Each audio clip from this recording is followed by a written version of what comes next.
It's not true. I did not hit her. I did not. Oh, hi, Jacked In fans, and welcome to episode 3 of the Jacked In podcast. I'm so excited because on today's episode, we're going to be discussing the best, worst movie ever made, which can only mean we're discussing Tommy Wiseau's The Room. However, we're going to be changing up things a bit on today's episode. So for the first half, we've actually managed to get Greg Sestero. That's right, The Room's very own Mark, the disaster artist himself, on the show. So he's going to be running us through The Room, all those unanswered questions we have to this day, why the movie's still talked about 20 plus years later, and how it's impacted his career. For the second half, I wanted to see if this movie still has the same kind of impact to a newbie, and stays with them forever, rather than just ride the coattails of the movie's hype. And I did some serious foraging amongst my film fanatic friends to find someone who's yet to see The Room, and I stumbled across Dave Sproat, a man that pulls no punches whatsoever when it comes to terrible movies. So join us in the Jacked In virtual pub later as we deconstruct. But for now, I'm going to pass things over to Past Jack, whose only credit above me is he's slightly more youthful.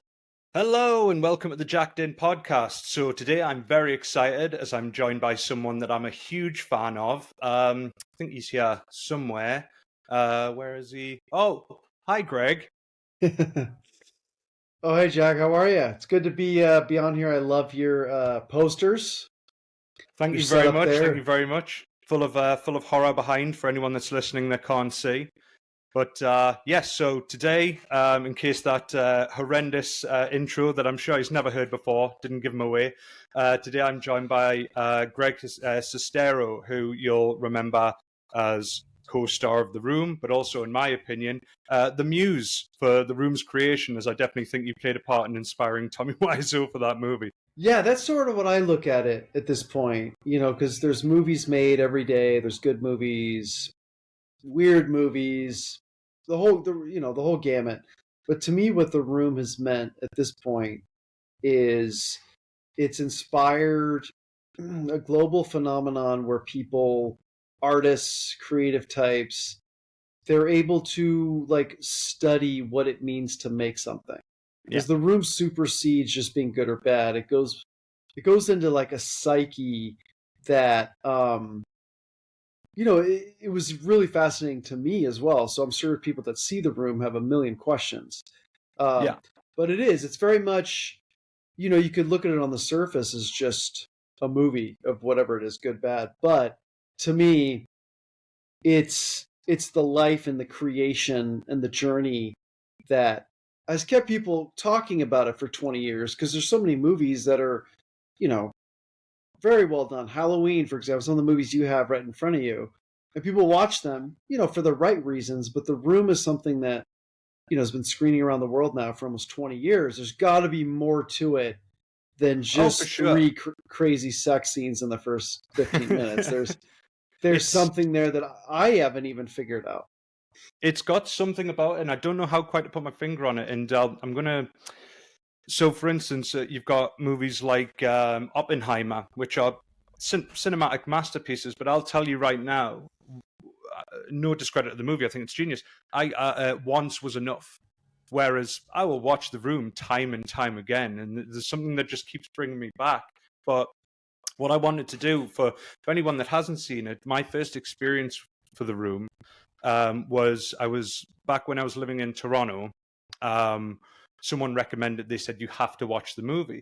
And they told me it's the best, worst movie ever made. But then I started watching it and I got about halfway through and I was like, I don't know what this isn't really funny. I messaged my friend. I was like, this movie isn't really that funny. It's just about a woman in a basement with her child. And they're like, no, you've watched the Brie Larson Room. So what I could have benefited from is someone telling me a bit about what the movie was about, its genre. Sure. So what I was going to ask you, Greg, is if you could, for someone that hasn't seen The Room, what is it about? What genre is it even? It starts off as a romantic love triangle, a drama that then bleeds into comedy, that then bleeds into dark comedy, that is sort of becoming, indescribable genre, because people will laugh through it as if they're watching, Dumb and Dumber or some of my favorite comedies. The laughs are deafening in some screenings. it'd be hard to get those kind of laughs even with, a full cast of comedians. So I don't know. It's its own experience. It's one of those things that people that love movies, that seek out cult films, horror films, this is something that'll kind of be its own unique experience. And again, having been around audiences now for many, many years, it's sort of shifted my view on the room. Having made my own films as well, like, you hope for the audience to be super engaged with whatever you make. And the room, they're engaged, they're interacting with it, they're cheering it on. So it's just an interactive experience that doesn't really fit into any genre. And I completely agree with that. It's not just a movie; it is an experience because I know that you've obviously you tour the movie on a yearly basis now, and I'm happy to say that every time you're in Newcastle, Tyneside Cinema, I always swing by because there is that experience. There's that every time the spoon's on show, everyone throws it in, but it's all that. It's nothing malicious. Everyone's having such a good time. Would you agree with that? Yeah, I mean, I think initially when people were trying to figure out what it was, they would kind of gang up on, oh, the movie's terrible, it's bad. And then I think it became a time where it goes beyond that, where they're having such a good time showing it to their friends that Absolutely. It becomes a part of their life. I mean, I've been to people's weddings. It's the first time I attended a wedding. This couple wanted to show the room to their friends and family, and it means that much to them. So I've come to appreciate whatever the room is. I haven't figured it out. It's not, again, a movie I would show producers or something to say, hey, watch this film. I can really show what I can offer. I've come to appreciate it as something that just brings a lot of joy to people. And they are, at this point, they're cheering it on. They're having a great time. And that's part of the joy of meeting people, is the yearly sensation of them wanting to bring it and show people, bring their family. It's inspiring. That's what I think every filmmaker hopes for. Oh, no, for sure. And I guess on that note, because I've seen you in previous interviews and you've said in the past that you've probably, which was very surprising when I heard it, that you've watched the movie a handful of times, usually when you tour. As soon as you do the table reading, you dip. But you've started doing something different recently, which is sort of running commentary over the movie. Yeah. So I was just wondering how that experience has been. Has it given you PTSD rewatching the movie? Yeah, I think there's moments of that, but I really enjoy the birthday party scene. I think there's just always something going on with it. People are, the commentary people yell is so fun to be a part of. So I think, I don't watch the movie all the way through. I watch portions of it. But I will say the birthday party scene with an intense crowd is always fun. It doesn't get boring. It's never boring, and I think that's one of the biggest compliments. No, for sure. And to be honest, the amount of times I've seen that movie, one of the things I loved about your running commentary is you still showed me. I don't even know. This is definitely a word. More bizarreness that I hadn't noticed before, such as certain continuity issues, the lawyer's lenses and the glasses not being there. And my God, you just made it even more of a good time. So I love how you lean into it, Totally. And it's one of those things. I mean, obviously I love especially international audiences. And so it's just, again, it's cool to meet people that wherever they are in the world, they've seen this movie and it's shown them a good time. That's the reason I fell in love with movies. I used to watch Johnny Depp's, one of his first movies called Private Resort. That was just absurd. And we had so much fun watching it, my brother and I, and there were so many taglines we lived through. So it's just cool to meet fellow cinema lovers. No, absolutely. And that's generally what you find every time I go to Tyneside Cinema. If you're not familiar with with that particular cinema in Newcastle, it is specifically aimed at people that are huge cinema fans, and they go there because they love the movie. And I guess on to my next point, one of the bonuses of even before you started doing the running commentary was somebody adapted the Disaster Artist and gave us all an insight into how the movie was made. But one of the things I was curious about, well, I'll let you know one thing that I found out, which I was a bit disheartened by, and then it'll lead on to my next question. So I was wondering what parts were exaggerated and how much stayed true to what actually happened, because the saddest part of the disaster artist for me, with James Franco and Dave Franco, was when you missed a part in Malcolm in the Middle because you had to shave your beard. And then I found out that never actually happened. Yeah, no, the book, the Disaster Artist book, which is, I'm so stoked. It's published in the US. It's also published in the UK through Hatchet, which is Little Brown, which is a great company. It's also on Amazon, Audible, UK as well. So I'm really happy that it's available for people who have seen The Room and like it. Yeah, the book's a crazier story. It's something that, I feel like could even lend itself to being like a black and white Netflix series or something. There's a lot there, a lot of weirdness, a lot of chaos. And I think with the Disaster Artist book, they just tried to streamline more of it to make it more accessible. People don't need to have seen The Room. Yeah. And they adapted it as more of a friendship story, which was great because a lot of people that saw it were able to relate to those aspects. I think the book goes, into darker, twistier. It's got a Boogie Nights, Sunset Boulevard feel to it, a little bit of Talented Mr. Ripley, a friendship that is, teetering on weird, and we don't know where it's going. A little bit more like a mystery novel. So I think the film really streamlined it in a fun way, and of course the cast was incredible. So I think the book's a little darker and weirder. Well, you've sold me, and anyone else out there that wants to see the non-Hollywood version, obviously get involved in the Disaster Artist. On that note, I mean, from everything that happened after that, obviously doors have been opened to you after the infamy of The Room. We've got the likes of Miracle Valley, Forbidden Sky. You've went on to become a filmmaker, and last but not least, Dude Bro Massacre Party 3. Yeah. So I guess would you, as much as obviously I know you're leaning into everything that happened with The Room, but would you obviously credit it as opening a lot of doors for where you are now? Yeah, I think it offered you an opportunity, and that's all you can really ask for in film or music. It was in something that people were watching and that they enjoyed, and I think it was like, okay, the story behind the making of The Room is something that I always thought could make a good movie.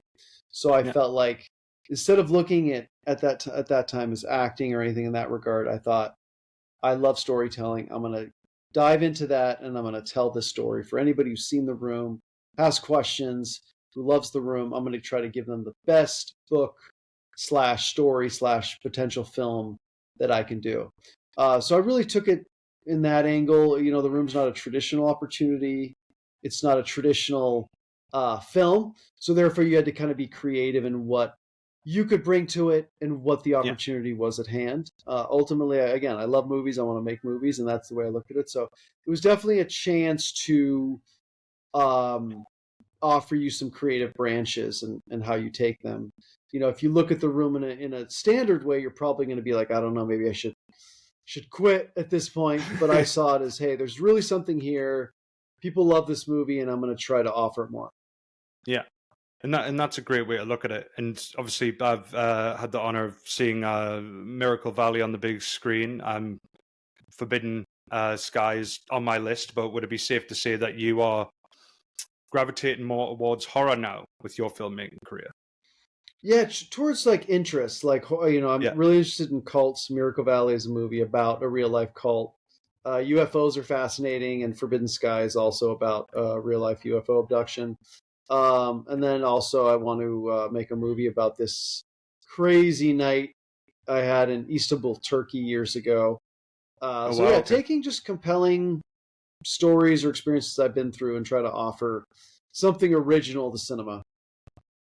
That's awesome. And I had to change this question because I had another question when we set up this chat, and that was to see if you would ever make a vampire movie, and if you did, would you cast Tommy as the vampire? But then I looked into it, and you already made one, Best Friends, and Tommy Wiseau was the vampire mortician. Is that right? Yeah. No, Tommy was great in Best Friends. He plays sort of like a vampire / mortician that collects gold teeth, and it was awesome. Lionsgate picked it up and released it, and we did a whole press thing here.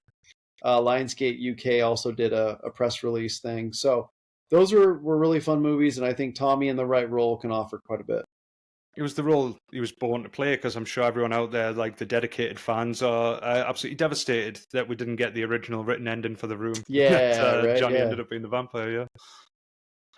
Yeah, we definitely need to see it go even deeper. Yeah. And I guess my final question on The Room, I've heard people talk about this in the past, because obviously you're touring and the hunger's still there for fans of The Room. I heard word on the street was that it could potentially at some point in the future become a play. I just wanted to know how much truth there was in that. Yeah, there's a lot of I think that's a natural way for it to go. I know with the Disaster Artist book, there was some interest in having that turned into a Broadway musical. So hopefully stage is the next setting for this madness. No, and I'll definitely be first in the queue to watch that. But yeah, I guess since we've looked at the ins and outs of The Room, Greg, if it's all right with yourself, I just wanted to ask some parting questions, as I know you're strapped for time, but it's questions that I ask all of my guests, and especially I'm excited to ask you, because I know how much of a movie fan you are. Is there any new or emerging filmmakers, directors that you've got your eye on at the moment that you're like, I'd be interested to see what they do next? I mean, obviously some of my favorite directors, my favorite director, haven't seen too much from him recently, but David Fincher, Yes. I really liked. I really like a movie that was made called Ingrid Goes West. I think it was like Matt Singer. Oh no, I think that's his name. He made I thought that was a very well done, compelling film. I do like Ty West. I liked Yes, Pearl absolutely. and X, and I thought those were really strong. I need to get out. That's one of the things I need to start doing, is watching more movies. When you're at the theater all the time and meeting people and talking movies, you don't go out and see as many as you should. Get so many recommendations. Yeah. And also always Mike Flanagan is one of my favorites as well. Awesome choice. I love that. And I guess well, everyone always asks people what their favorite horror movie is, but I think it's a lot more, because people generally pick the same thing. So I think it lets you know more about a person if you ask what their favorite horror movie moment is. So not necessarily your favorite movie, but your favorite horror movie moment. If you can pick one. I would say my favorite horror movie is Psycho. And I think one of my favorite horror movie moments is the very last shot of Psycho. Okay, the smile. I wouldn't even kill a fly. It's such a brilliant take. It's subtle, but says so much. And what's so great about that shot, it's not like you want a sequel, but you're so curious as to where that character goes. Because deep down, you know that they're going to continue to be Norman Bates. Absolutely. And it's the look on the face and the internal monologue in the mother's voice, and it's just it gives me chills. I love that. I love that scene.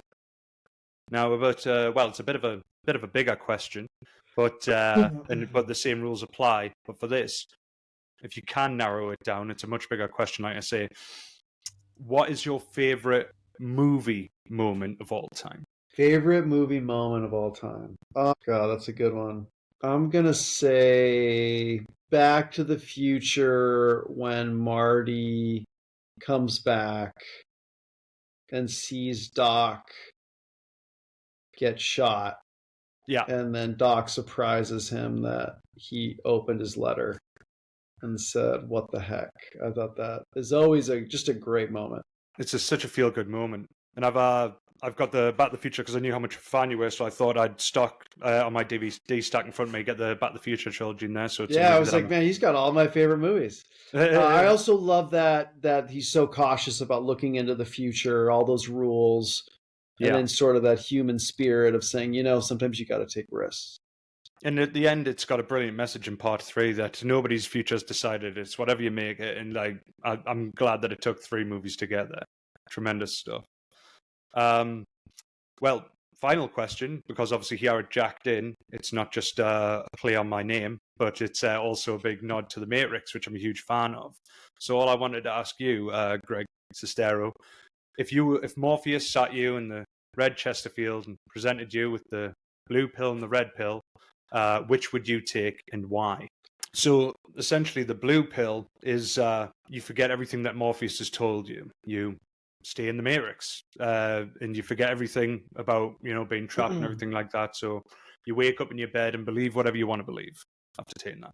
The red pill, Morpheus shows you how deep the rabbit hole goes, and essentially shows you that reality is not what you know it, and you wake up into the real world. So I guess to reword it, even it's would you rather live in blissful ignorance or have the truth, but it might be a miserable truth? Yeah, it's tough because I'm a very hopeful person, and I always think that limits are kind of what we make of them or what we think they are. I mean, it's sort of the question goes where if I sat here and told you, I could tell you the exact moment and where you'd be. Yeah. Where you pass away. The date, the time, your age. Would you rather just live life and say, hey, I might live till 150. I may never die, or I might die next week. How should I alter the way I'm living? How would you feel about that? It's such an interesting way to pose that question because I get people ask that question all the time. And I would rather not know. I would rather live in blissful ignorance. But then when I'm posed the Matrix question, it's like, well, no, I want to see what the real world is. But it's tough, because there's so many things. Like when I'm working on Forbidden Sky and these alien things, it's like, would you really want to know what's out there? Would you really be scared to know that there is nothing out there? We're just here. We live, we die, we move on. When you close your eyes, all you see is black, and that's it. Is that something that would be liberating to know? So we realize, hey, let's not get caught up in believing and giving time to these things. But then at the same time, if you pull all the hope and the love and the family away, are these fun things that we think we're doing going to be fun, or are they going to be depressing? Because we're not doing them with a sense of like love and purpose. And like, I think humanity loves the idea of thinking they're building something. We're building a life, we're building a home. We're like, if it's all just ticking time until it's gone, it sort of dampens it a little bit. So I love the idea of and that's why we love movies, because we can create. And so I love the idea of creating your future, or what you hope it is, or what you believe it is. So yeah, for sure. I think I'm taking that pill. You taking the pill? Yeah. Awesome. Yeah, I'll take that pill. Well, fuck, that's a very deep answer for Tuesday, Greg. No, it's been an absolute honor to speak with you, and obviously I hope you continue coming back to Newcastle, and if you don't, I'll come wherever. Yeah, always. Definitely, no, it's always a pleasure. I'll come to wherever it's screening. But to our listeners, Greg Sestero, is there anything that you're working on at the moment? Anything we should look out for? Anything we should look forward to from yourself? Yeah, I guess if you haven't had a chance to read or listen to The Disaster Artist, like I said, it's available pretty much worldwide. And then, Miracle Valley will be on back on Blu-ray soon. We're getting a new collector's edition, and check out Forbidden Sky when it comes out next year. That's out next year, because I've seen Miracle Valley. So anyone, obviously, that wants to see Greg do what he does best, check out Miracle Valley, especially to fans of like not cult horror, I would say, especially cult horror. You'll gravitate towards that. But yeah, I'm definitely gonna get involved in Forbidden Sky as soon as it comes out. And cool. You heard it here first, everyone. Get involved in The Disaster Artist for a much darker insight into the actual events of how the room was made. But cool. Greg, it's been an absolute pleasure. Greg is currently touring the room countrywide. You're outside the UK as well? We'll be doing stuff, yeah, all over. Awesome. So. Check out Greg's socials. Keep an eye on all the upcoming tours, because I can assure you, you will not be disappointed. Awesome. Thanks so much, everyone listening, for the support, and of course, as well to you, Jack, for having me on. Hello and welcome to the second part of Jacked In. So I'm very excited because I'm joined by my good friend, Dave Sproat. So the reason for Dave being here is, considering this is a massive episode covering the room, I wanted to get someone's opinion who had never seen The Room before, being the greatest, worst movie ever made. So I had to forage my entire friendship circle for someone who hasn't seen this infamous, greatest, worst movie ever made. And I stumbled across my friend Dave, who has had a lot of contempt for a lot of the recommendations that have been getting slung his way lately. So I thought I would push him over the edge and recommend that he watch the greatest, worst movie ever made, Tommy Wiseau's The Room, and get him on the podcast to hear his thoughts. But first off, Dave, thank you so much for jumping on the podcast. No, thank you for having us on, mate. I think it's a pleasure to be here. I know we've mentioned it 1 or 2 times in the past, but we've finally managed to nail down a date. Happy to be here. Absolutely. In what better movie to do it with? I mean, give you guys a background. So, Dave is a fellow film fanatic, a fellow movie maniac, and one thing we do enjoy doing is going to the cinema in Newcastle, generally Tyneside Cinema. We'll watch a movie, and the first thing we do, as soon as we've watched it, be it old or new, is we'll go to the pub and deconstruct. Right. So, on that note, we're in the jacked-in virtual pub today.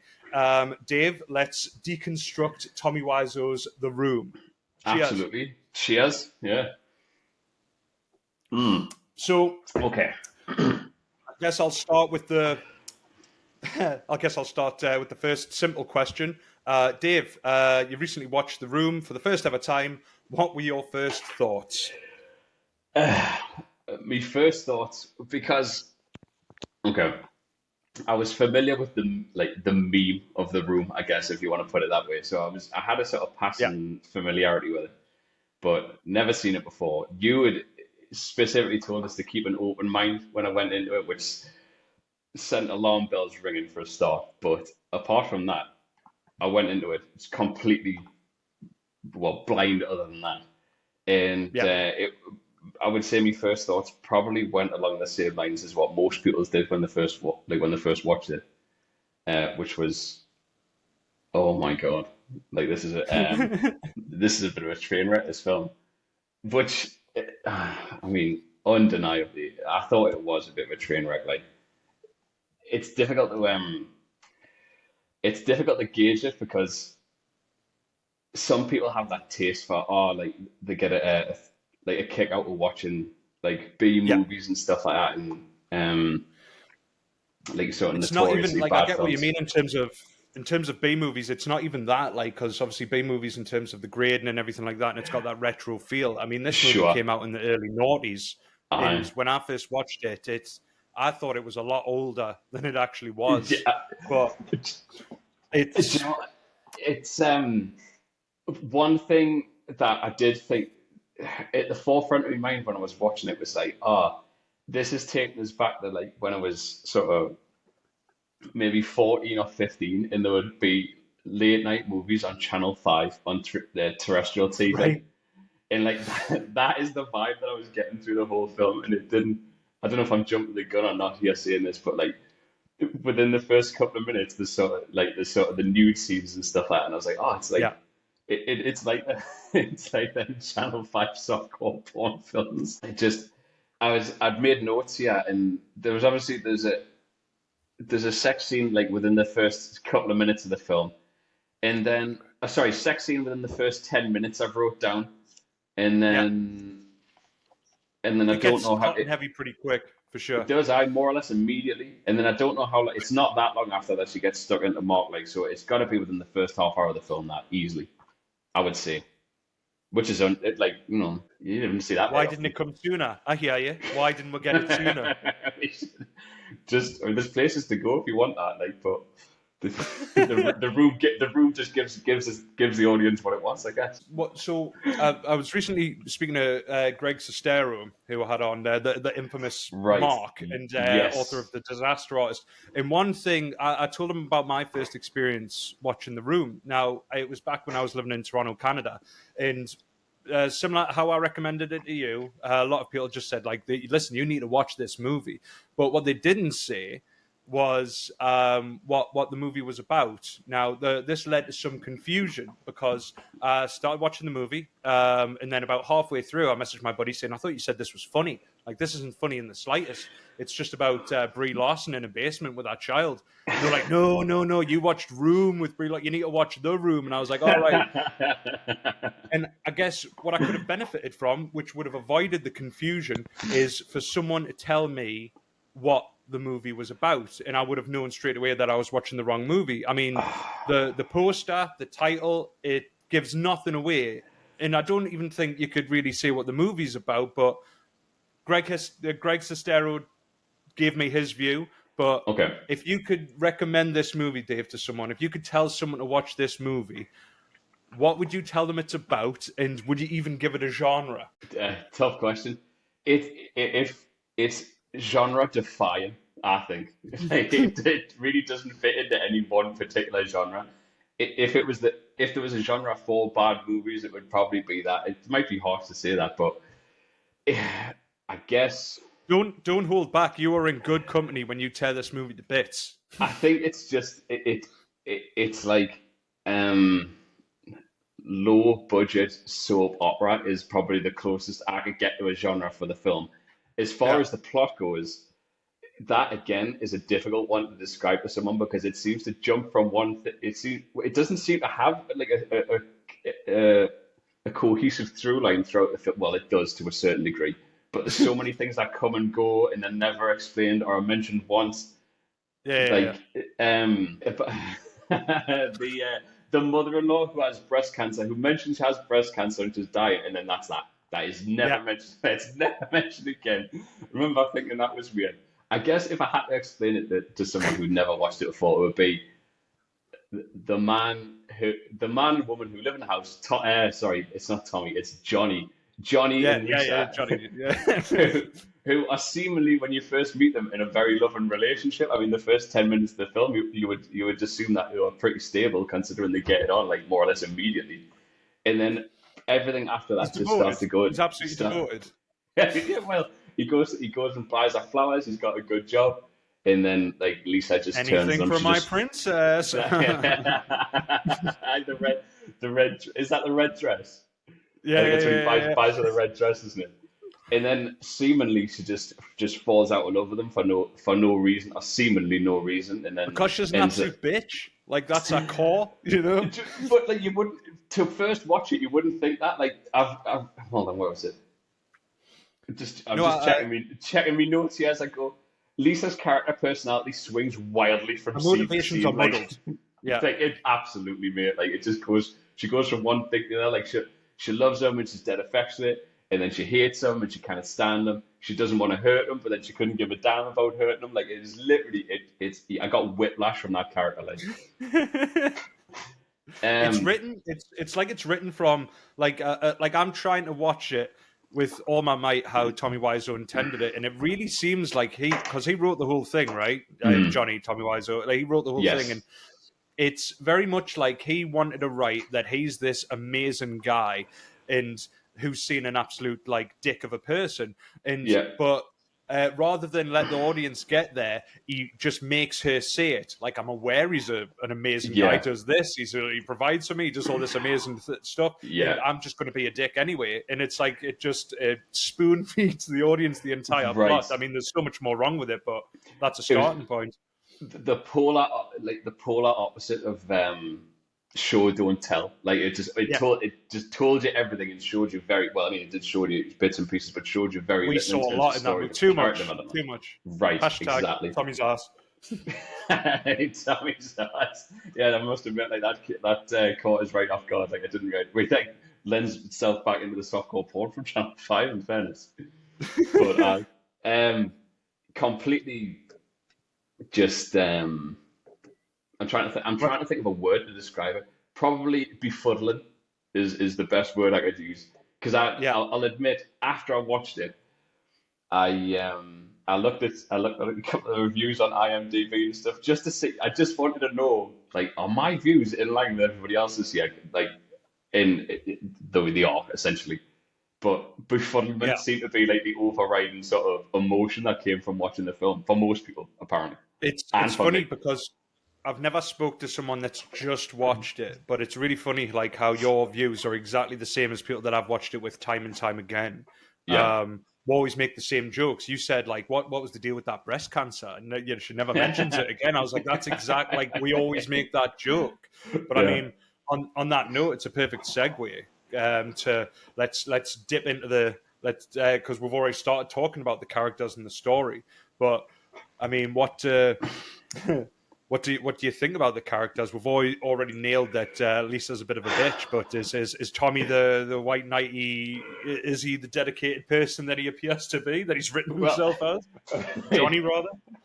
I mean, it's like at first glance, you'd think he was like he seems to do all the right things. Like if we're told that he provides and whatnot, that he's got a good job.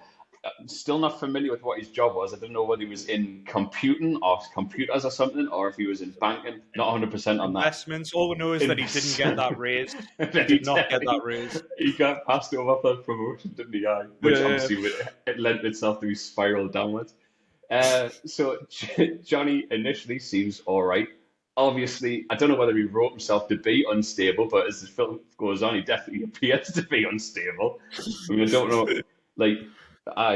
emotional people's never great, but I don't know many people who trash a room and then just self-delete with a bullet through their head. Like, it seems like a bit of an unusual one to go for. Spoilers if anyone hasn't seen it. Oh God. Spoilers for a 20-year-old film. Yeah. Lisa, I've touched on. Mark, his best mate. I mean, let's not forget Mark. The was it the third leg in this triangle? the love triangle, yeah. The third person in the love triangle. He got a raw deal, I think. He was sort of, there was a bit of entrapment going on there. It was like a bit of a honeypot trap or something. It's kind of in keeping with the trait that this movie has, in that everyone's motives are muddled, because he keeps turning around to Lisa being like, honestly, like, I don't know, like, you're a horrible person, but he keeps going back to her. And then the only other character was what was his name? Denny. That the 30-year-old child. right. I just could not get my head around what that kid's relationship was. Like, so he just rocks up and comes and hangs out, has a pillow fight, and then leaves, and then tries to hit on Johnny's girlfriend. That seemed odd. But then what also seemed odd was Lisa's pals, and I can't for the life of us remember what their names was. There was a lass and a lad who basically they let into the flat to come and like get it on, and then and then just go whenever they wanted. That was bizarre. It was really weird. Well, funnily enough, on that note that you brought before, because so for anyone listening, Greg Sestero has like tours the room on a yearly basis. Okay. So he rocks up at the theater, they play the movie, and then what he's recently started doing, because I went to it last year and this year, he's actually started commentating over the movie, like jumping in with little like factual information, which I really enjoyed. Okay. And funnily enough, it didn't necessarily, well, it lent some insight, but didn't make it any less confusing. So that scene where Denny like runs in, has the pillow fight, and you're wondering like, what the hell is this kid's deal? Greg Sestero said, so apparently to get ready for that scene, Tommy Wiseau said, pretend you're a cat playing with them, like act like a cat playing, and it totally lends to the lore of the room. It's so bizarre. It just actually, well, just while we're on the subject, what does the title refer to? Well, this is what I was saying before. It's so hard to describe the room, and even if someone stumbled across the poster and the title, so the title, it's like, I guess I don't know, is the I'd like to think the room is his soul. We're going to take it on an esoteric angle. No, fair play. I'll accept that. Like, I can go with that, I think. And then the picture, it's like, well, maybe it's one of those things that's like a metaphor. Maybe the picture on the poster will give it away. No, it's just Johnny just staring straight up. I think he just wanted to self-promote as much as possible. Obviously, it worked for him in the end, apparently, but it does seem a bit bizarre, like, I must admit. Absolutely. The therapist, do you think, even though that was his profession, God, do you think the therapist? Yeah, you've just reminded us on. Wait, this is something, that was something, like, characters are seemingly introduced at random. Like there seems to be no rhyme or reason to when people step in or step out, and again, just leading back to like like loose ends, loose threads, or whatever you want to call it. The therapist, he appears out of nowhere. We didn't even know Tommy had any other mates apart from Mark up until that point, and Denny, obviously. Mark's not a friend. Mark's a traitor. the bastard. So the therapist mate who just rocks up randomly and gives his two pennies worth, and then instigates a confrontation with Mark and almost gets thrown off the top of a building. Like that. That's just absolutely wild, man. Went crazy. He deserved it. He was trying to put Mark in his place. That's right. You Can't confront someone infidelity without like risking getting thrown off the top of a building. Like that's fair. Yeah. Never try and talk someone down that's wearing double denim. It's a recipe for disaster. Denim on denim. Oh God! Another Easter egg for anyone listening, rewatching the movie. So, like I say, Greg Sestero kept chucking like I'm familiar with that movie back to front, but having him be there, he still pointed out more.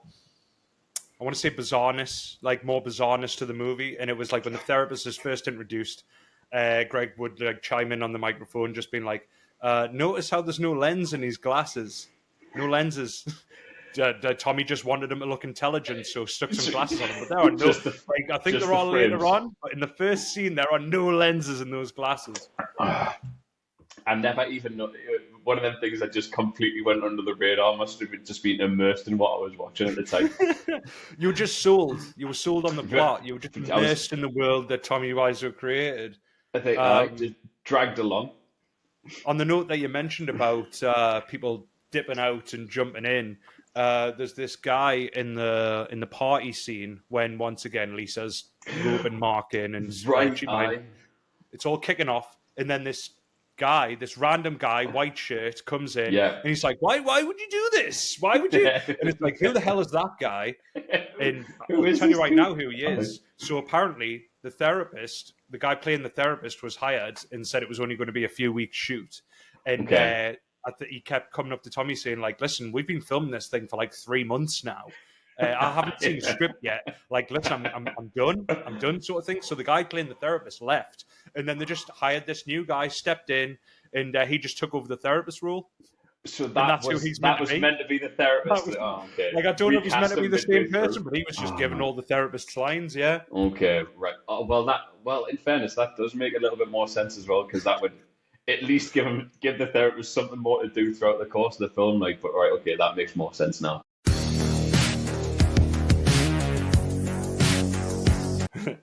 So we've dipped into the characters and the story and stuff like that, and I'm sure anyone listening that's seen the movie inside and out is more than familiar with everything that we've touched on so far.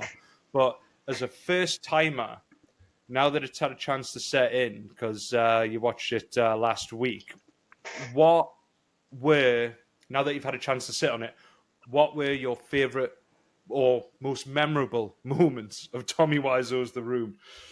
I can't imagine for a second that these are going to be original, by the way. But like, when he walks out onto the roof, the "I did not hit her" line. I didn't hit her. I did not. That. No one ever mentions that. No one ever mentions that. That is totally original. I did not hit her line. There was when he walks into the florist as well, they're going by 20 red roses or whatever it is. And Doggy. They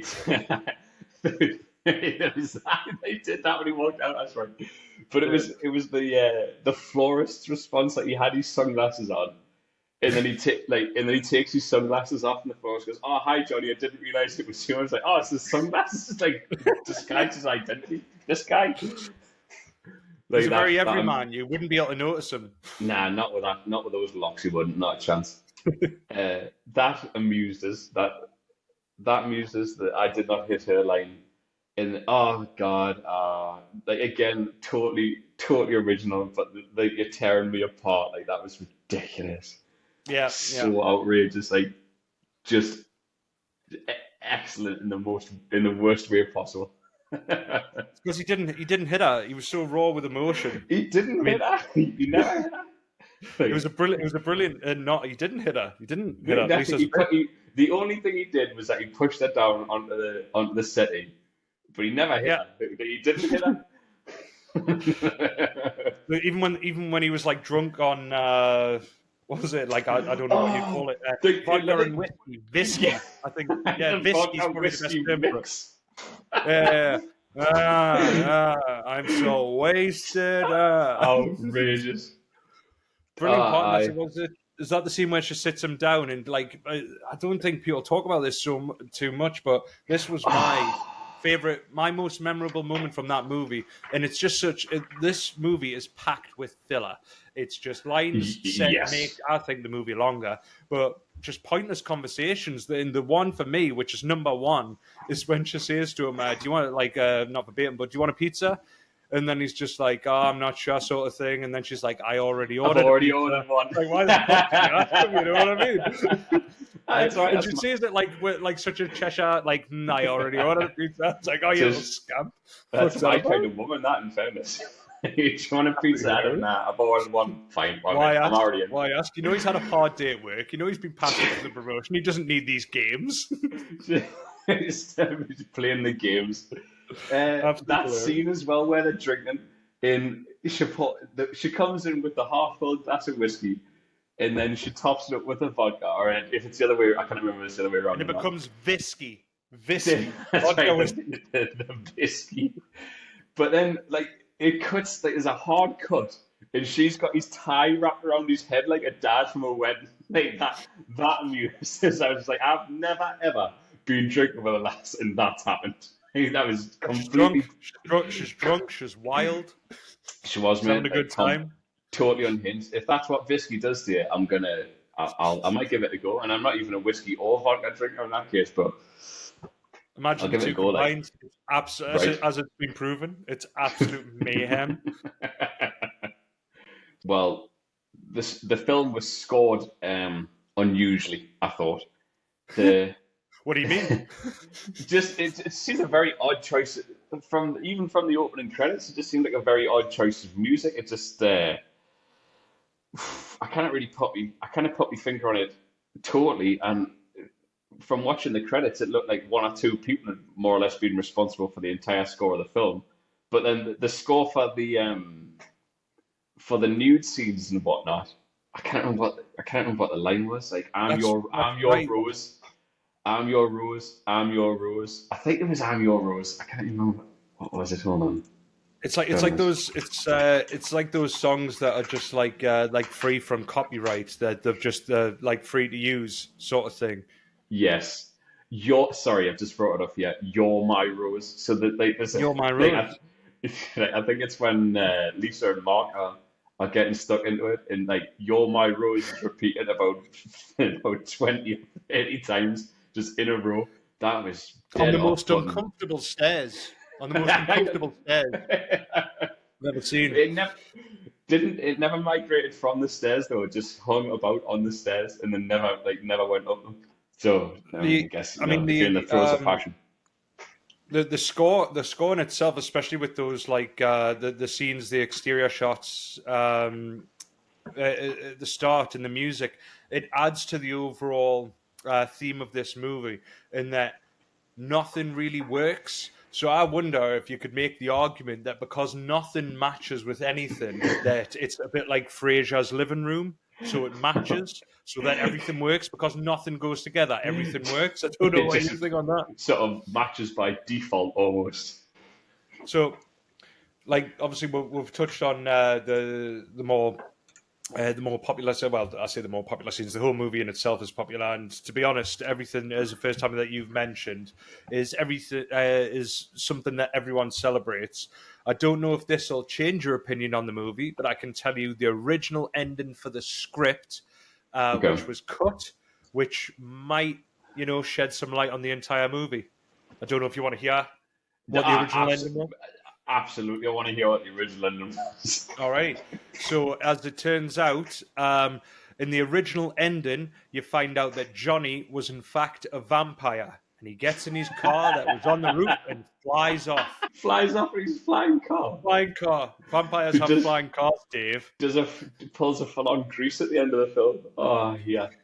Do you know what it is? Greg Sestero even said at the end of the movie when, spoilers, when Johnny shoots himself, that apparently Mark's kiss on the forehead was supposed to revive him as the vampire that he truly is. Oh, and then he would have went up and went off in his flying and then he car. would have fucked off in his flying vampire car. I just need to process that for a minute. If that was filmed, and it wasn't cut, I don't know how the movie would have made so much more sense, right? Just, I mean, it sounds so harsh. I don't want to rag on it too much, right? Because I think everybody else is doing it anyway. But I don't know if it would have made it better or worse. Honestly, I'd have to see it. I'd have to see it in its entirety again, which I'd be hesitant to do. Decide if I thought it was better.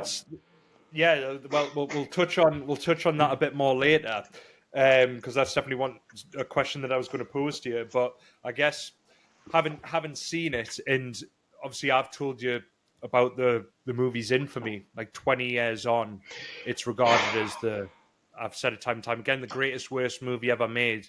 Yeah. Do you agree with its title? Can you understand why it's still famous 20 years on? I get right. Okay, this is where I have not beef, but I'm not saying this to be contrarian, okay? But this is my genuine thoughts, right? I'll be straight with you. Yeah. I feel like people have bought into the meme of the film. Do you know what I mean when I say the meme? It sort of made itself, it embedded itself into the cultural zeitgeist of bad films. So people are familiar with it, and I don't know whether people are just being have been caught on the crest of a wave and are just being carried along with it, and they actually think that.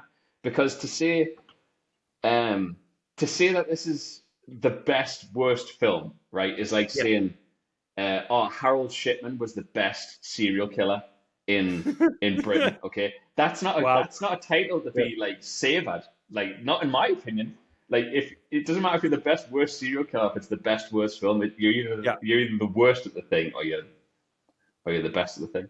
So in that respect, it definitely deserves some sort of award. Does it deserve its title?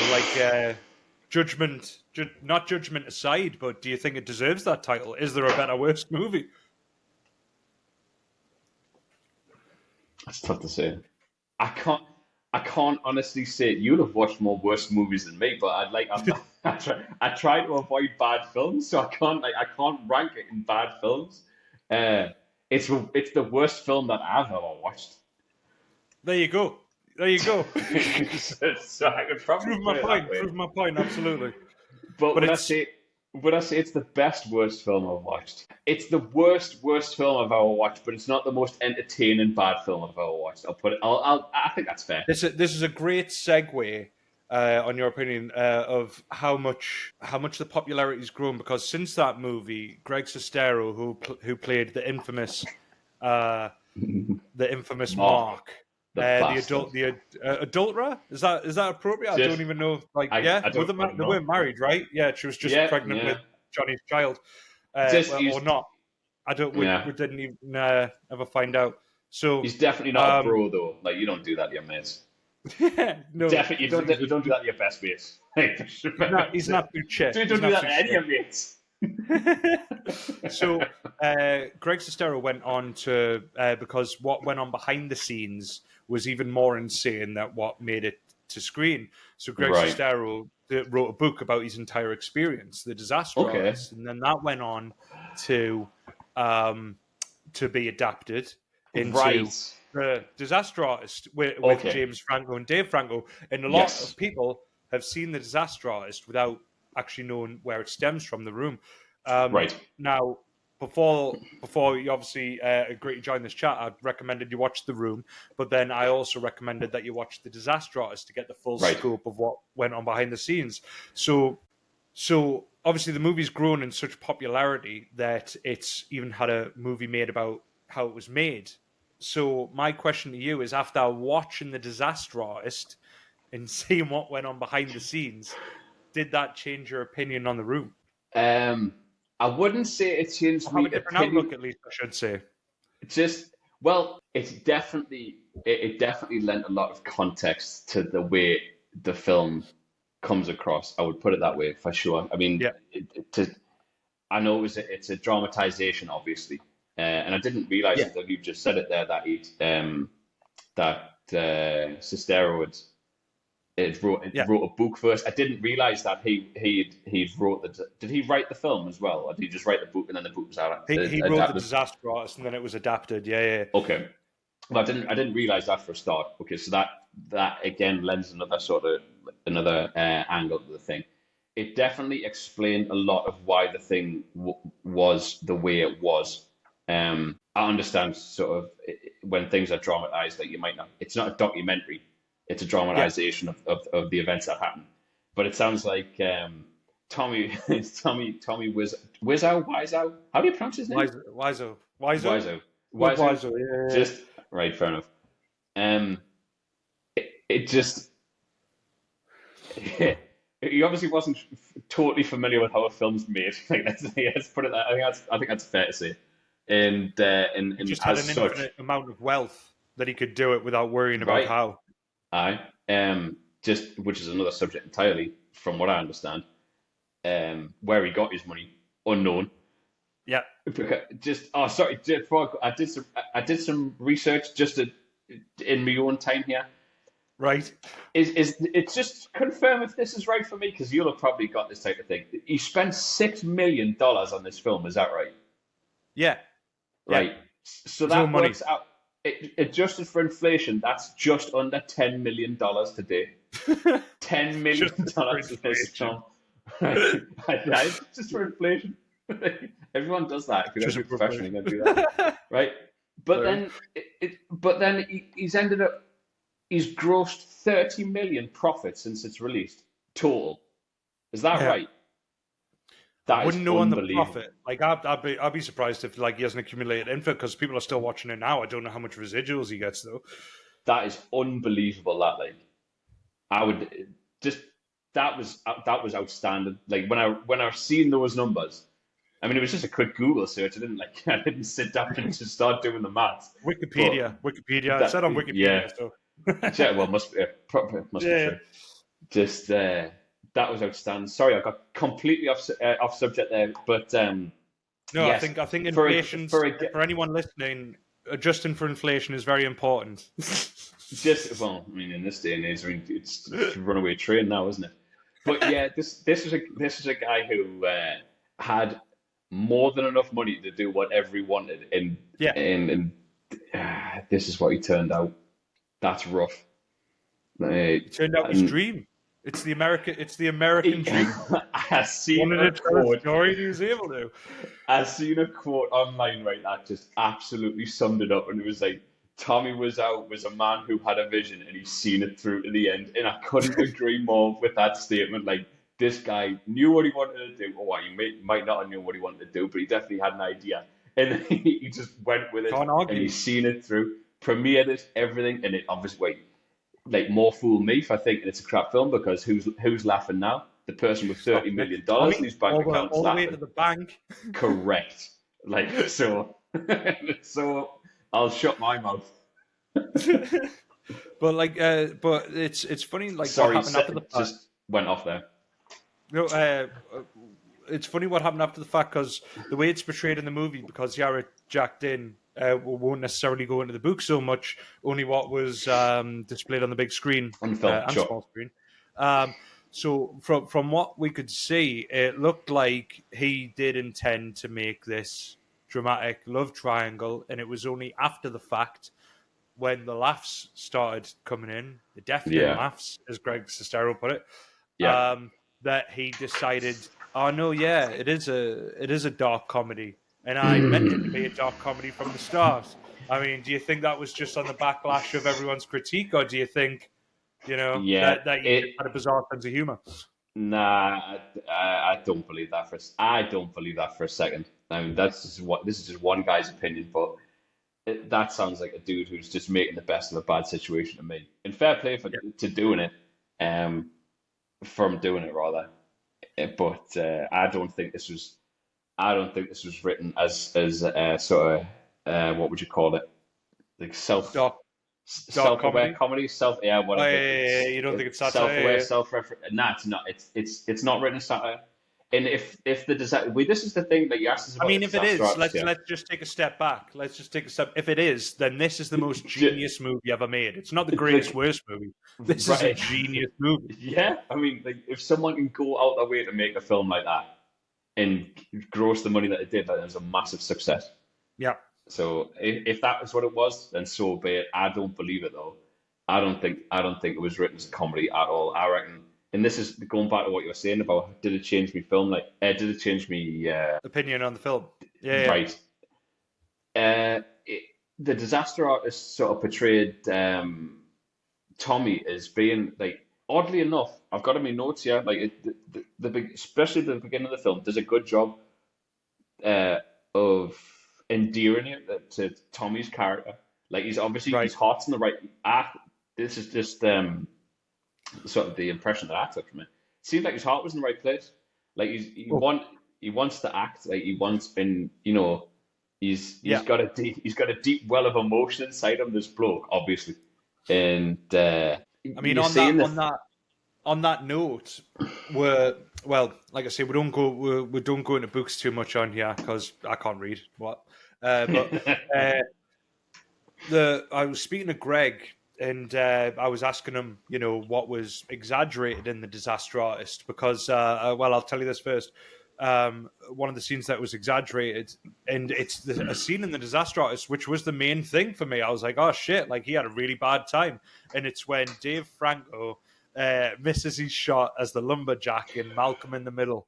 Right, he has to shave his Bryan Cranston, yes. Right. He has to shave his beard for babyface. So I'll tell you right now, I'll ruin that scene for you as well. That didn't happen. Okay. That didn't hapen. Dramatization, man. It was drama, and I sort of said to Greg, like, what else was exaggerated?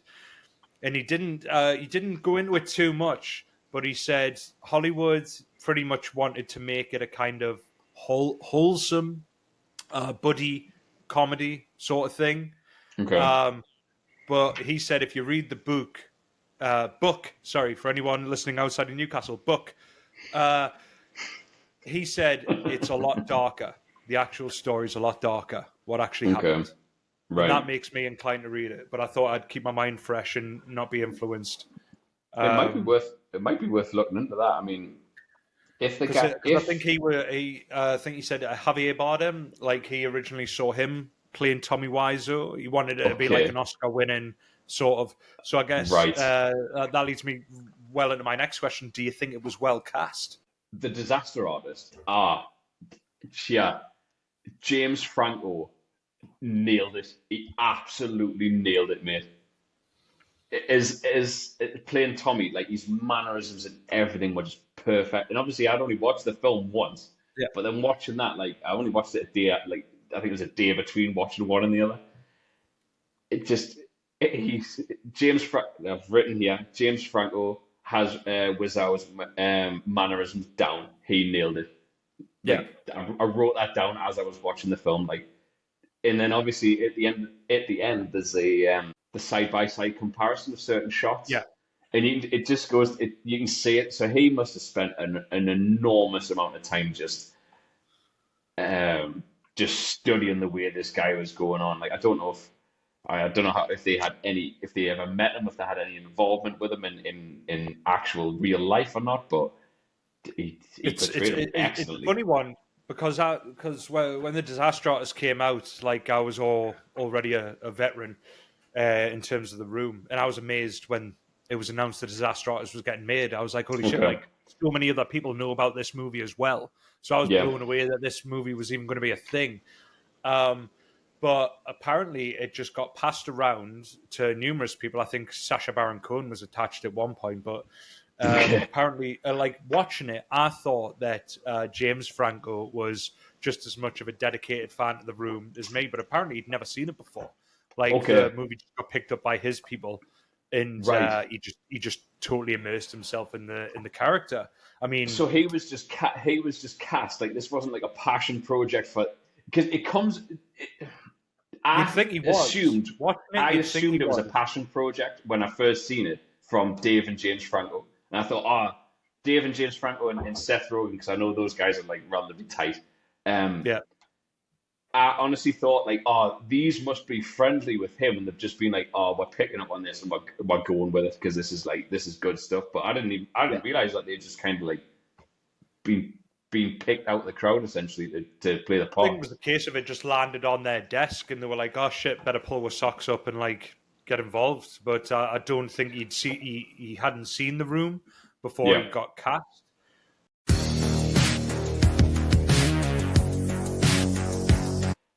Has Greg Sestero done any other work, any other film? Oh yeah, absolutely. He's he's a filmmaker now. Okay. He showcased one of his movies before the screening of The Room last year, Okay. Miracle Valley. So he's leaning a lot into horror. He did a movie called Dude Bro Massacre Party 3. And that is just a movie that you need to see. That sounds like my type of film, to be honest. There's no first two, but it recaps the first two in the first 10 seconds. Oh, that sounds so good. Like I'm into all that type of stuff. He's very much he very much wears his mark hat in it, like acting wise. He very much wears his mark hat. Is so is it what it's in independent film for the most part, is it? So he's making his own films. I think they very much are independently made. He made another film, and you'll be pleased to know this, given what I told you before. He made another film called Best Friends, and he finally made the casting we were all waiting for. He cast Tommy Wiseau as a vampire mortician. Is Tommy Wiseau being in additional films as well? Okay, right. Yeah, he crops up in that one. Yeah. Because they still remain friends to this day, right? Well, that's what the closing crawl at the end of the Disaster Artist said, like that they still remain good friends and whatnot. So that's quite, like, I don't know. There's there's something wholesome about that. I think the fact that these two guys again, the Disaster Artist dramatization, blah blah blah, just like laboring the point here. But these two guys, like, if they went out to try and make it on their own, and they did it, and ultimately, like, they made a film, like, which is, I mean, you of all people should know how difficult that is, man. The argument could be made. Like, I asked Greg, like, doors were opened because of that. He wouldn't have been in the public eye. Like, who knows? Like the butterfly effect, obviously. Who knows? Which way his life would have went, but because of that, doors were opened. And I said, like, how many doors, like. Has it given you opportunities? He was like, don't get me wrong, like if I'm like talking to some high ups, I'll never say, oh, I was in the room, you should check it out. We're just gonna keep that quiet. Yeah. But it certainly seems to have opened some doors for him. I mean, he's making movies now, so for sure.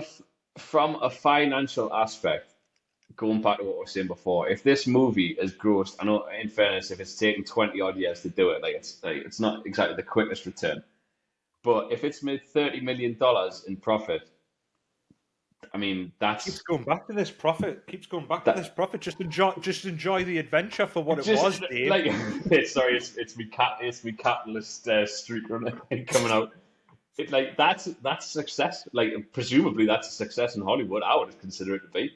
I mean, that's a canny return on your investment. So if you're looking at it from the pure money angle, like, that's successful. It's taken 20 years to recoup it, but it's came back here. So that's good. Maybe people's reputations started hitting the meantime, right? But as I say, people don't laugh so loud when you've got $30 million in your back pocket. Well, this is the thing as well. I mean, I know we touched on it briefly before with does it deserve like the credit as the worst movie ever made, and this is the point I was going to touch on earlier. So I go to the whenever this is screening at Tyneside Cinema in Newcastle, I'll always go and watch it because it's in for me 20 years on I'm surrounded, like the theaters are always sold out, right? So like I'm surrounded by people like laughing at the right, like not the right, but the exact same quotes that I laughed at, the exact same Yeah, moments. Everyone's waiting for it. yeah, It's becoming an experience in the same way that the likes of Rocky Horror Picture Show is an experience. So right. like there's spoon portraits in the back of the room, and every time a spoon framed spoon portrait is shown on camera, everyone's chucking wooden spoons that are handed out beforehand at the screen. Everyone's Yeah, laughing. Everyone's booing and hissing when Lisa comes on yeah, screen, yeah, and it's like I say, I had a laugh the first time I watched the movie, but when you watch it in the cinema, surrounded right. by your peers that feel the exact same way. It's such a wholesome experience, and it's not even malicious. People are laughing because they're having a good time, not because they've got to Yeah, stay in for it. You yeah. know? Well, I mean, this comes back to what I was saying about the meme of the thing. That it becomes, I think, after a certain point when a film's released, it it becomes its own entity almost. Like Yeah, it takes on, or it takes on a new identity, like in the minds of the people who watched it. And I can speak to this from first-hand experience because I remember when you first invited me to Tyneside Cinema and we went and watched Big Trouble in Little China, yeah, and I'd seen that film 100 times, easily 100 times, and but I'd never seen it on the big screen. And we yeah, seen that, and the jokes that you knew were coming yeah. when you watched them, exactly like you were saying, other people were laughing at the exact same points, and you've all heard these jokes numerous times. But watching it in that environment, in that communal space, lends itself to something bigger than what it was if you just sat and watched it like on your television at home. No, It no. makes it something different. It completely does. And I mean, and he wasn't even exaggerating. And I'd be curious to see what you think of this. What Greg Sestero said. So I spoke to Greg Sestero, by the way. But I'd be curious to what you. Who do you speak to? I've mentioned it.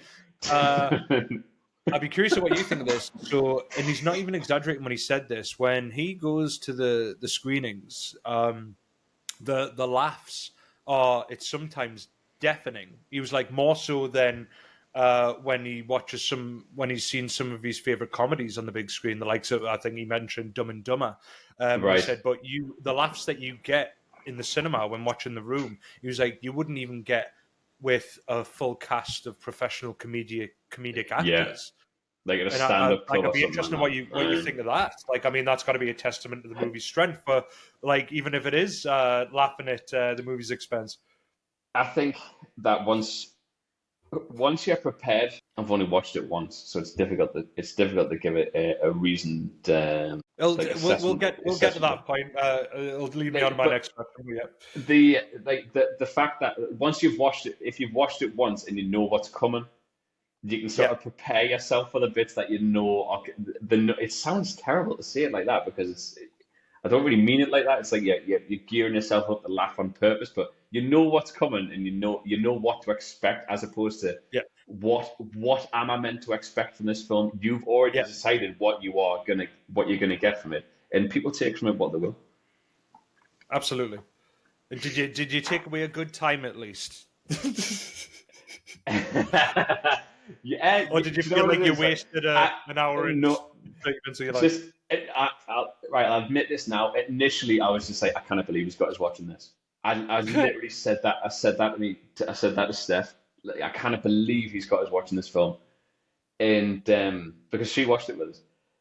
And then afterwards, we found ourselves sitting and talking about it, and like pausing it, talking, and then going on again, which I normally don't like. I don't normally like to do that when I'm watching a film. I like to watch it, and I'll watch it through, and I'll write the opinion. And if I'm going to go back again, then I might stop it and like deconstruct as I go. But there was points where I was talking, because it was so ridiculous. Like, we had to stop it and like discuss how ridiculous it was, and then we found ourselves laughing and stuff. So I guess in that respect, I've been drawn as much because I'm a contrarian at heart. I generally try to go against the grain. Yeah. or maybe not I try to, but I find myself going against the grain. Yeah. But in this instance, yeah, I guess I've been as much of a victim as anybody else, because I found myself like dissecting it, and then regardless of whether the film was good or bad, we had a good time during the experience of the thing. So I think that answers your question in part, at least. I know it completely does, and like I say, it goes back to what I was mentioning at the start. You said you think because it's talked about so much that people are just riding the coattails of like its infamy, Right. but you know, like not you haven't necessarily contradicted yourself, but fuck it, you have contradicted yourself. You had a good time. You had a good time. It's the paradox of the room, mate. Power. That is the power of the room. Like for better or worse, you have a good time. And I guess that leads me on to my next point. Will you be passing the torch? Will you be watching the movie again if it's on the big screen? Will you be watching it with others? Will you be recommending others watch this movie? Well, I can't. I probably won't watch this film again, but that's not because I would condemn it to the depths of hell. Although initially I did think that within the first few minutes of the film, but after upon reflection, it's probably not as bad as what I thought. I can't honestly say I would recommend in good faith recommend the film to anybody as a film. Like I wouldn't like go, watch this film. It's as good as such and such, because it's obviously not. You have to reference it the same way that I think everyone references it when they recommend it. Is you have to watch this movie. It is the greatest, worst movie ever made. But is that like this comes back to the paradox of the thing? Like, how can you recommend a bad film? And yet, what everyone's doing? How can you? Yeah. But I recommended it to you and you watched it, so you tell me. You did. Yeah, well, I mean, we won't talk about the 50 quid that you put in my pocket either, like, but we'll keep that in the rush. I don't have that kind of money. I'm walking around money. In fairness, I'm not really one for recommending films. If films are recommended, they're generally recommended to me, generally by you or the people that we know about with. Yeah. There's 20 other films that I would recommend to people before I recommended The Room to them. Even having said all that we've said, there's so many others that you could watch that'd be more worth your time. I hope that people realize listening that this is exactly why I wanted this man to watch The Room. Like I didn't recommend it because I thought like he was going to like sing its praises. Like I recommended it because he tears so many movies to bits. He tears them a new one, and that's why I just wanted to push him over the edge with this. I've got to say as well, when you said that you were interviewing that Greg Sestero, I was like, I better try and like keep an air of sort of professionalism about it. I didn't want to like go too brutal on it. No, that seems really bad and harsh. He's very aware of what the movie is. I mean, he's seen it. It's directly involved in it. So credit to Greg. Like he has done the best thing ever with that movie, in that he's lent into it. Yeah, he's lent into it. He does the tours. He not only acknowledges the humor, he adds new humor. Like he gets people up on stage and has them read scenes, like before the movie screens. Right. It's an absolute experience. It's absolutely hilarious. So for that reason, don't worry, you're in good company when you're criticizing The Room. Honestly, cannot fault a guy for that. Like, I mean, if you've done something like this, I mean, without, like, for example, if we've been on a night out and you've made an idiot of yourself, I think the best thing you can do is just to take it on the chin for the most part. Like, when you try to hide away from it, people tend to chase you more. Like, but if you just like you said, if you lean into it and just absolutely just take it. He wrote the disaster artist, so he's laughing all the way at the bank. Right, exactly.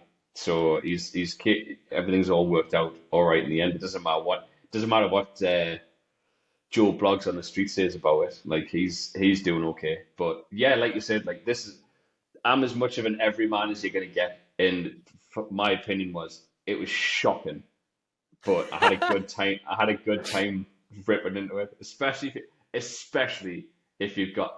Actually, that makes a good point. That if you just sat and watched this film on your own, I don't think you get the same out of it. I think you have to have at least one other person there. It's a social experience. Yeah, definitely. Like you can't do if you are on your own, it probably would be the worst film, if that makes sense. Yeah, absolutely. Like, I think when if they do a new poster for the room, should get Dave Sproat that just says, "I'm as much of an everyman as everyone else." But it was shocking. It was just a shocking film. It was shocking. It's shocking. I don't even mean that. I completely agree. It's a social movie that you'll have a good time with, and honestly, this guy tours it year round. And I know you said you're not going to watch it again, but you can I'm definitely taking you next time it's screening. I'm sure you'll rope us into it one way or another.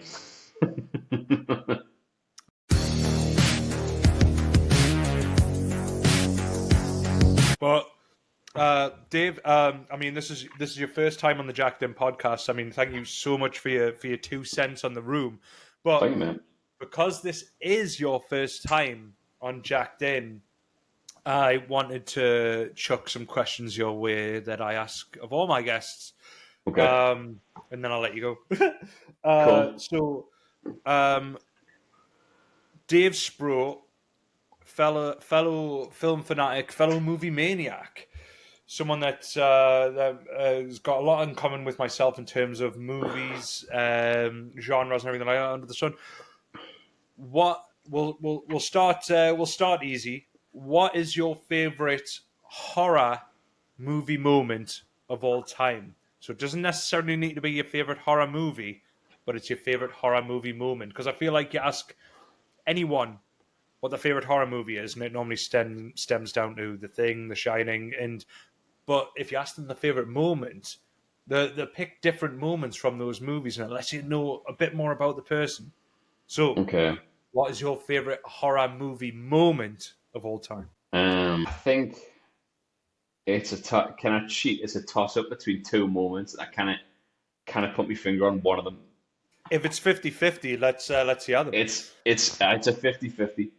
The first one is from a film called The Descent, which you interviewed the director of The Descent the other day. Neil Marshall, yes. And yes, right. But this is completely uncoincidental. I love that film, right?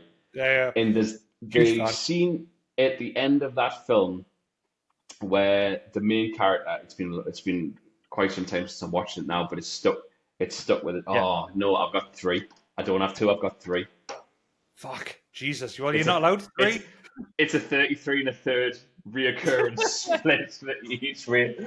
Good. Like I'll let you get edit and post. Right.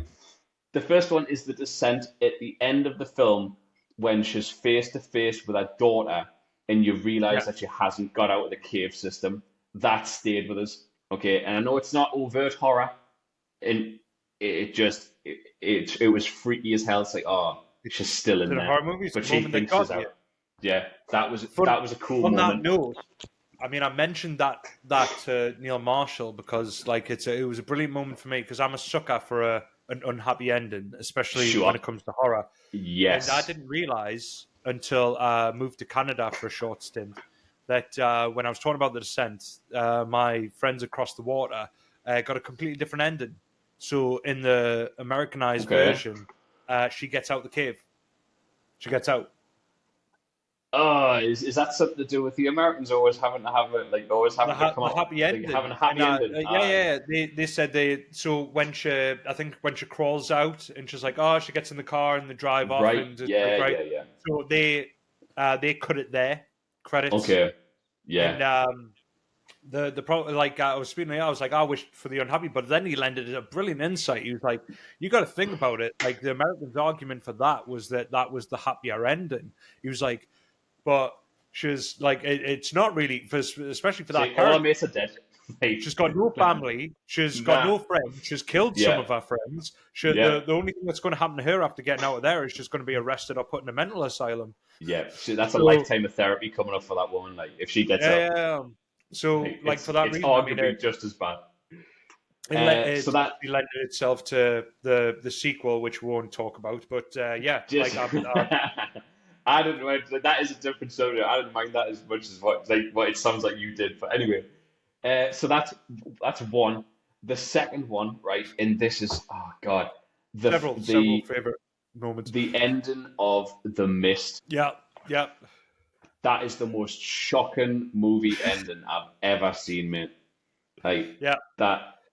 In fact, I would probably place that above The Descent. It's they go like, listen, you see the cogs are working. He's already picked like a better movie moment than The Descent. So surely. So we could maybe use this to be like an elimination tournament, mate. Like, I think that's probably the top position now. He wants me to get rid of this in the edit. It's not going to happen. I'm going to show you how he's fumbling through his choices. But the ending of The Mist, it's your man that made Shawshank Redemption. Right. And when he made that movie, he was given a ridiculous budget on the terms that he changed the ending, which was the ending we got. And he said, absolutely not. So I think that I might be exaggerating here, but I think like half the budget, and said, well, if you want that ending, we're going to half it. And because of that, it's lived on in infamy. Not only that, but it's a completely different ending to, I know we don't talk about books on Jacked In too much, but Stephen King said he wished he wrote that ending. I read a lot of King. It's written like a diary. And the final page is sort of, I'm leaving this book here, we're going out into the world, and like whoever finds it, blah, blah, blah. So it's like you found the diary sort of thing. But that... I think the end of the book is left a lot more ambiguous as to what happens. But I love that ending. It's my second favourite horror movie ending. Well, my second favourite ending of all time in a horror movie. Yeah, for sure. Can I just add something in here just while we're talking, just because I never have a platform to say these type of things. I feel like I'm getting a soapbox for once. I'm sick of ambiguous movie endings. Okay, there's nothing wrong with having a story and knowing you telling people this is what happened. Okay, you don't all. It's fine when you leave it up to interpretation from time to time. Every film does not have to be open to interpretation. Okay, sometimes it's fine to have a story and tell the story. No, I completely agree. Like The Mist is a good example of an ending done well, being like, this is what happened. But in like on the reverse side of the same coin, I love certain ambiguous endings. Let's just say, because there's certain endings that'll never live up to audience expectation, and I think that's why they do what they do. But The Mist is a fine, because people still talk about it now. It's a fine example of like, oh shit, like that, like our imagination couldn't have done what you just did. Yeah. Did you see you had a third? Did you see you had a third? I did have a third, and as I'm going on, I've got a fourth, but I'll count the third one. I'll count the third one for the sake of just keeping You're not getting a fourth. You're a nobody man. You're just every man. You can't have these type of opinions. The third is McCready and Childs at the end of the thing, sat outside in the snow. Okay. Yeah. None of these are overt horror moments, but I think sometimes it's the subtle creeping horror that absolutely just seeps into your bones. And when McCready and Childs are sat outside Outpost 31, I think it's Outpost 31. Yeah. In the thing, having just blown up the whole outpost, and they're sat there, and one of them is still the thing, and you don't know which one it is. Although I've got me. You don't know if either of them are. To be fair, you don't know if either of them are. I've got my own head. I've got my own head canon. I've watched enough theories online. All right. That doesn't matter. Like that. Right. Okay. This is where I'm going to contradict myself, because he's just got everyone listening. He's just contradicted himself. So by your rationale, you would have rather known who was the thing, or if any of them were the thing after that fact. I've realised. I've realised how I've trapped myself. I understand what I've done here, but that is a class ending. Hates ambiguous endings. I hate ambiguous endings, but I love Kurt Russell. He's the greatest actor of a generation, and I wish he was my dad. There you go. If it's Kurt Russell, ambiguous endings are acceptable. Correct. Right. Right. Okay. Where were we? The Descent. So favorite Mist. favorite horror movie moment of all time, or in this case, 3. Which was, I think it has to be the Mist. The Mist. The end of the Mist. The Descent, the Mist, and the Thing, and he's going with the Mist. I think Most it has to be likely the to get Mist. rid of his contradiction argument that he made earlier. Yeah. Well, like Christ got there in the end, but I feel bad now because I'm going to ask you an even bigger question. What is we're past horror now, but what is your favorite movie moment of all time? Favorite movie moment of all time? The Charge of the Rohirrim in Return of the King. Theoden King. Arise, Riders of Rohan. Arise, Riders of Theoden. Yeah, mate, the greatest cavalry charge ever on cinema, ever. Yeah, like I'll fight you if you argue with us on that one. Like, it's just it's so good. I've got the utmost appreciation for that scene. It's a testament to Peter Jackson. He can create an epic like no other. I know your opinions on Lord of the Rings. Oh God, I'm not going to get any more listeners. Like every time someone comes on here that's got wind of how I feel about Lord of the Rings, we're not getting into it. That scene though, mate. Like, it's just, it stirs the blood. Like, oh God, you just wish you were there in the charge with them, regardless of whether you're going to get mown down by like an orc arrow at the time. Like, just to be there would be mint. And I know half of them weren't there anyway. It was a load of CG, but incredible. Also, Bernard Hill, what a bloke. Recently passed away, didn't he? Bless him. Absolutely.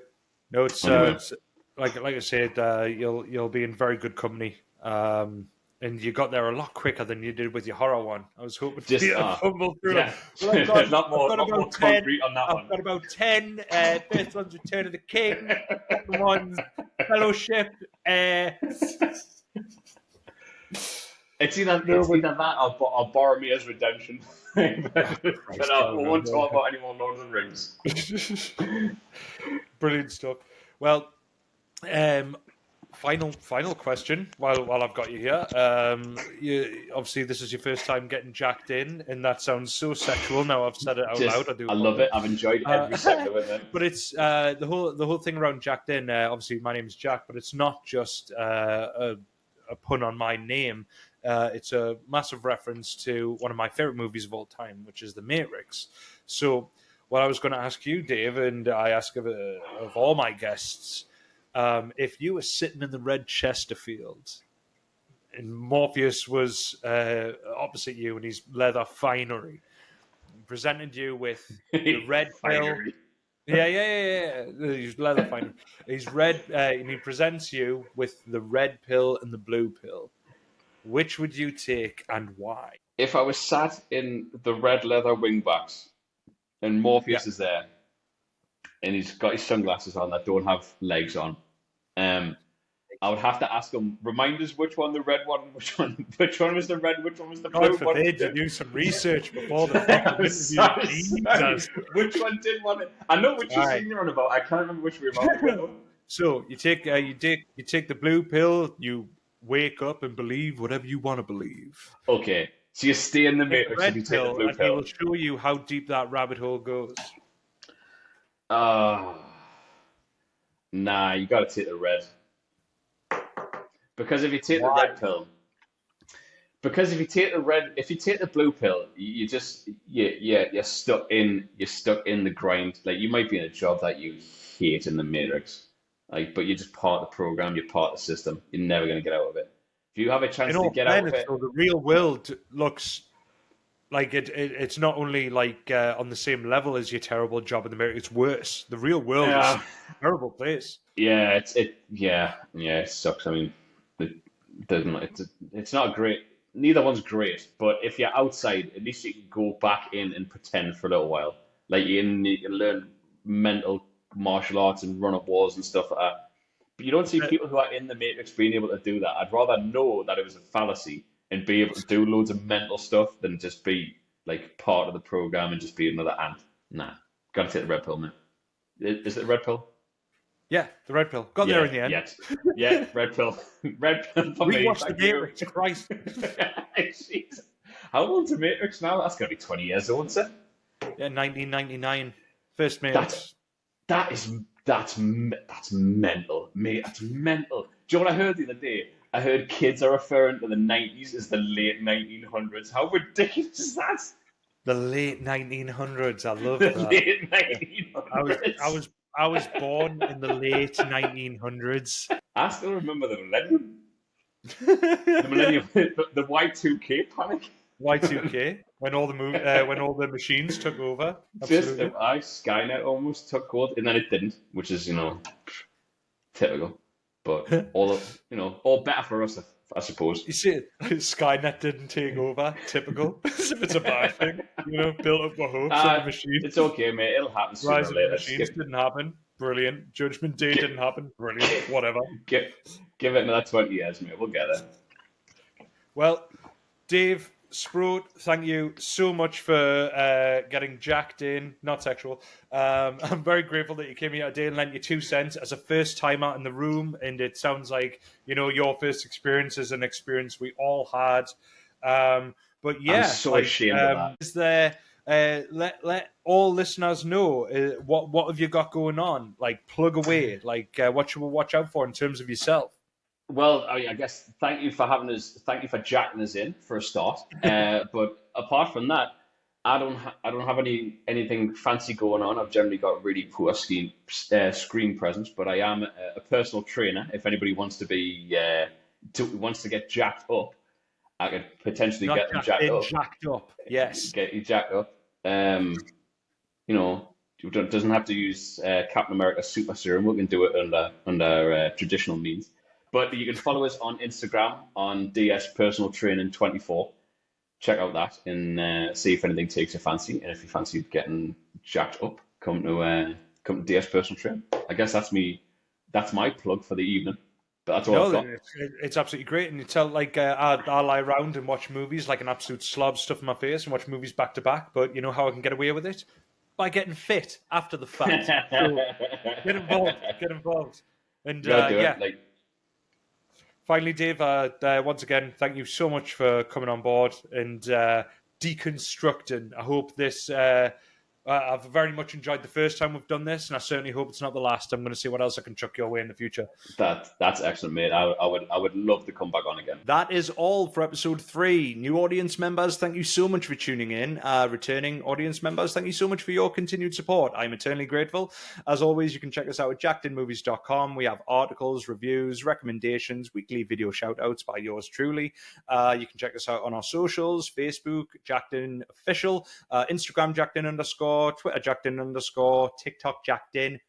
Nice and simple. Like, share, all that jazz. Subscribe to our channel as it allows me to continue doing what I love, which is talk about movies with people in said movies. If you've got any film fanatic friends, movie maniac acquaintances, just, keep shouting Jacked In at them until they tell you to stop. It'll sink in. But until next time, A, B, see you later. Well, it's the all-new sensational gateway into movie culture with articles, reviews, recommendations, and weekly video shoutouts to old, new, niche, good, bad, and ugly movies alike. Head on over now to jackedinmovies.com and get yourself jacked in.